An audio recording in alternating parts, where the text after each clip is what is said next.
Which is why when Trump won the election recently, Zegler was not happy, but not for any normal reasons. Showing that she needed to prove to the world that she was on the right side of history, she took to her Instagram and wrote a strongly worded story about how disappointed and They forgot, or at least most people forget, winners write history.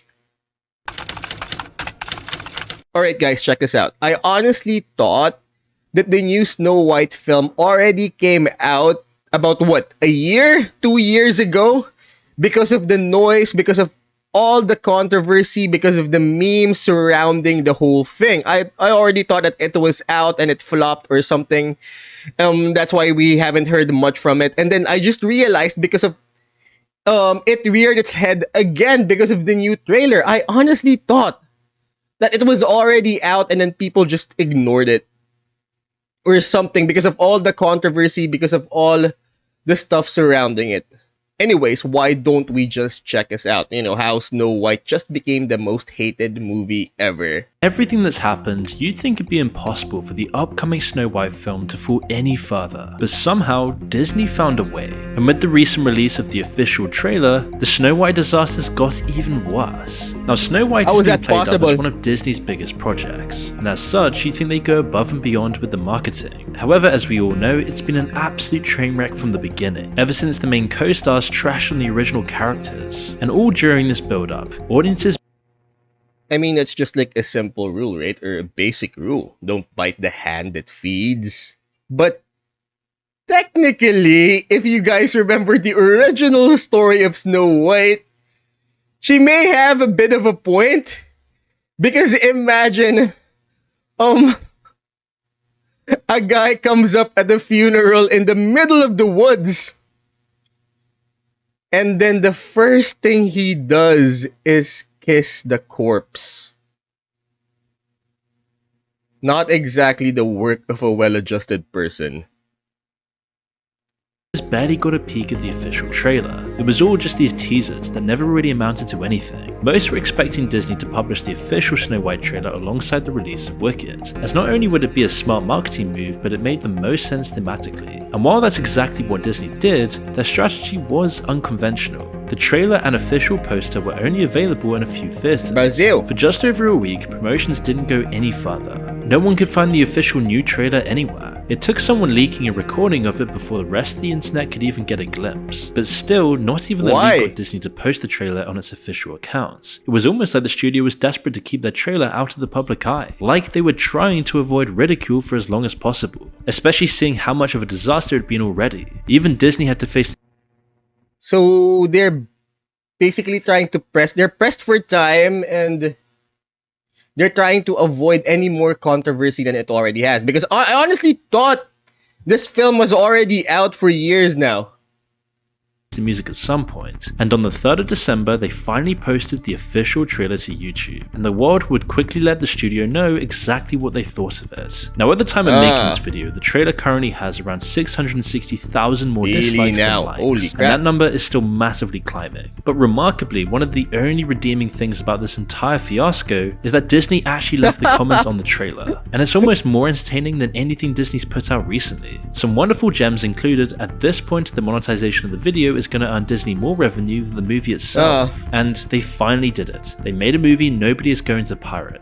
Those who haven't seen the trailer may wonder if it's really as bad as the comments are making out to be, and we can say with certainty that it may be even worse. The trailer makes Snow White feel like an unholy amalgamation of all the worst aspects of modern Disney: the bad CGI, the oversaturated colors, the preachy woke actors, the character assassinations to tell a more modern story because apparently old fairy tales can't teach valuable lessons anymore, and all of this has been rolled into one massive controversial mess. It seems like the trailer is trying to tell two stories: the original Disney tale and its modernized counterpart. As a result, it all just feels very disconnected. Disney's designed the film to look like the original movie and included moments from it, but there's no room for any of it in their modern retelling, and it leaves you wondering how they plan to fit the old hag trick into. So a modern retelling, guys. I think this was during our house days. But you know what, if you're having a problem, reading a book or watching a film, or if you're having trouble, actually just sitting through it, that could only mean that the whole thing wasn't made for you. But we also have to remember that these things, most stories, nothing is ever new under the sun, and that most stories were written with a different audience in mind. So during the time Snow White was written back in the, was it the 50s or the 40s? It was certainly for a different audience. But anyways, why don't we just keep on moving? Snow White into eating the apple and Snow White bravely confronting the Queen in the same story. The one doesn't work with the other, unless of course they're hoping nostalgia would draw crowds and plan to swap them once they're in their seats. It just seems like nothing about any of this makes any sense. And this is all made worse by the fact that they use horrendous CGI. It feels like Disney took a scalpel to the original movie. But I remember one of the biggest memes was that they were using live action people, right? For these dwarves. rather than carefully carving it into something new, it hacked away at this with reckless abandon. Every bit of animation feels oversaturated, artificial and just lifeless. While the creatures move around and pull expressions similar to their 2D counterparts, there's just no life to them. None of the magic that Walt Disney originally thought of. They're essentially just glorified plushies, and the dwarfs are even worse. Knowing the whole scandal about the dwarfs to begin with Peter Dinklage even pressuring Disney not to use dwarf actors, it was originally supposed to be 7 diverse magical dwarfs. But now seeing the huge backlash to that, their faces are an unfortunate combination of animation and hyper-realism, and the result's terrible. It's hard to believe that a studio like Disney with all its resources could have such terrible CGI. I guess after the backlash from the diverse version of the dwarves, they had to, well, come up with something as fast as possible. That's why they look horrendous.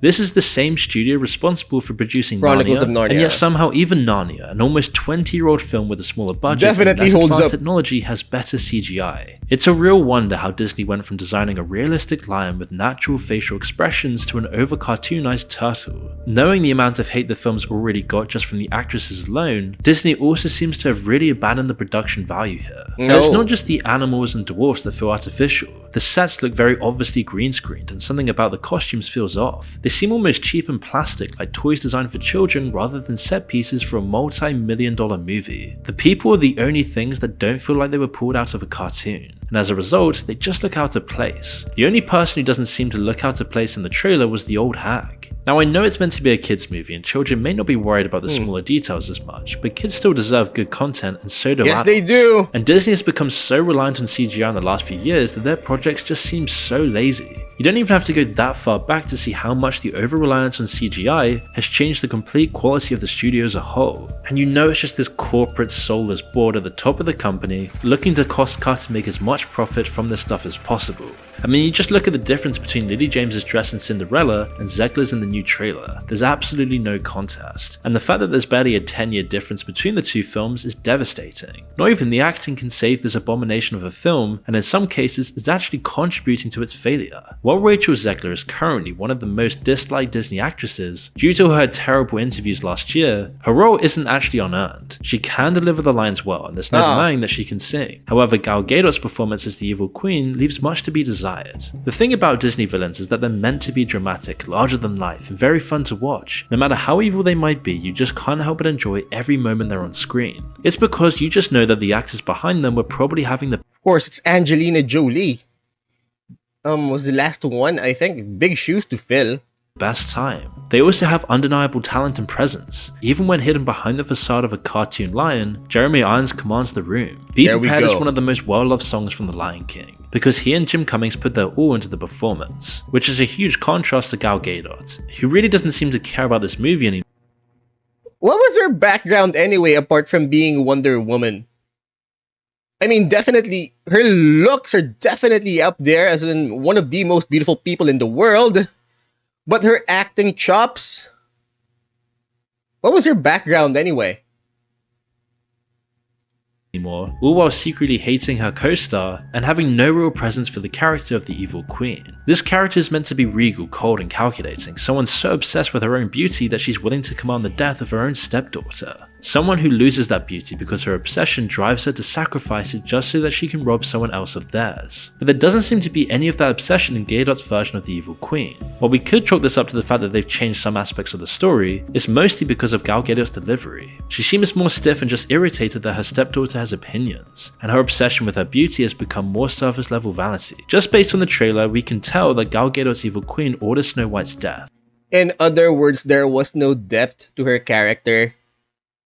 Like she was simply annoyed with her own daughter or stepdaughter. And it will probably have very little intimidation behind it. In less than 2.5 minutes, Disney seems to have destroyed their most prized creation, the original film that started it all for Disney, and it seems like nobody on the set even cares about the film, with most of the actors seemingly hating the original characters. You said you were bringing a modern edge to it on stage. What do you mean by that? I just mean that it's no longer 1937, and we absolutely wrote a Snow White that is not going to be saved by the prince. She's not going to be saved by the prince, and she's not going to be dreaming about true love. She's dreaming about becoming the leader she knows she can be, and the leader that her late father told her that she could be if she was fearless, fair, brave, and true. And so it's just a really incredible story for, I think, young people everywhere to see themselves in. And the production crew constantly changed. See, here's the thing. With all this controversy about the whole wokeness, about the whole woke movement, and you've got games companies, you've got studios making it for the quote-unquote modern audience. Who exactly is this modern audience? Because we can clearly see that they don't have the numbers. Right? I mean, with the last elections, with the number of dislikes, they can't even drum up the numbers. Where exactly are they getting these demographics from? Because one person pointed out that it's the Twitter sphere reflection. People are perpetually online, that they think that Twitter represents the real world. But clearly it doesn't. But where exactly are they getting these numbers? Because what was the name of that game? Hold on. Let me just check it out. Dustborn, Conquered, and others. Check this out. Because, I mean, here's the thing. They have studio backing. They have marketing. They have research that goes into all of this. But the question is, they would have done their due diligence. They would have done their research, right? That who exactly is going to buy this thing? That's the question. Before they make something, before they throw millions of dollars into a project, they're definitely going to do their due diligence and research the whole thing first. Who's going to watch it? Who's going to be their audience? So, with the whole thing, I just find it unbelievable that they're going to do all of this. They're going to go through all of this effort. They're going to burn all of this money for a modern audience. But the question is, who is this modern audience? I mean, what's their demographic? Who exactly are we talking about when we say the modern audience? Of course, it's definitely not 1937 anymore. So the question is, who exactly are you making it for? I mean, with all of the controversies with regards to the whole woke movement and everything. So, anyways, why don't we just keep on moving? Changing what's actually going to happen in the movie. Since being cast, Rachelzegler has been one of the studio's biggest problems. She's been at the center of numerous controversies and gone out of her way to make enemies with people with much more power than her, and even her own co-star. But unfortunately for Disney, her latest scandal wasn't a spat with a more popular celebrity, or even the characters like she did previously. This time, she decided she would take on more than half of her country. See, there now, we whether go. you're left or right wing, it doesn't really matter here. It's all about left or right wing. I mean, if we're going to use the last election as a demographic, with regards to the whole woke movement, with regards to the whole modern audience, who exactly is this modern audience that they're talking about? virtue signaling Hollywood, which is why when Trump won the election recently, Zegler was not happy, but not for any normal reasons. Showing that she needed to prove to the world that she was on the right side of history, she took to her Instagram and wrote a strongly worded story about how disappointed and They forgot, or at least most people forget, winners write history.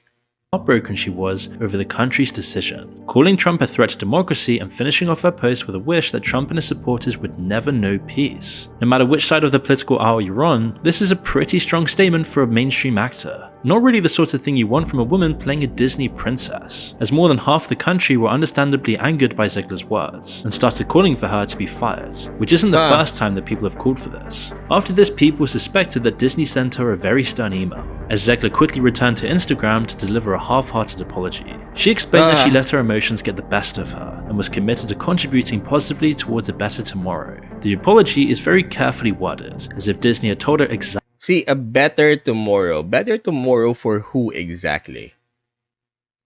What to say. However, no one else was buying it. Zegler had shown her true colors once again, and after many forced apologies, Gina nobody was Carano. buying it anymore. But it wasn't just hurting Snow White's chances of success, it was also poking holes in Disney's paper-thin arguments over its integrity, as there's been far too many scandals to count with Disney in recent years. And we've actually made several videos in the past discussing just this alone. And Disney, should seeing the definitely backlash check some they've of them got to out. all their virtue signaling stuff, are now trying to reel it in. But it seems like they're losing control of all of this, which is why many suspect that Disney is once again bracing itself for a rough start to 2025. This comes after many years of disaster, as money has just been going down the drain for the company recently. Now, of course, Disney is notorious for having big budgets for its films. They're It gonna have to dedicates sell. thousands of hours and millions of dollars to projects that people love. However, it seems like as the cost of projects has gone up, the quality has also taken a nosedive, as we can quite clearly see with Snow White. According to Forbes, production costs have jumped up to $269.4 million, and that was just because of reshoots after the backlash over Disney's replacements for the dwarfs and other elements of the movie.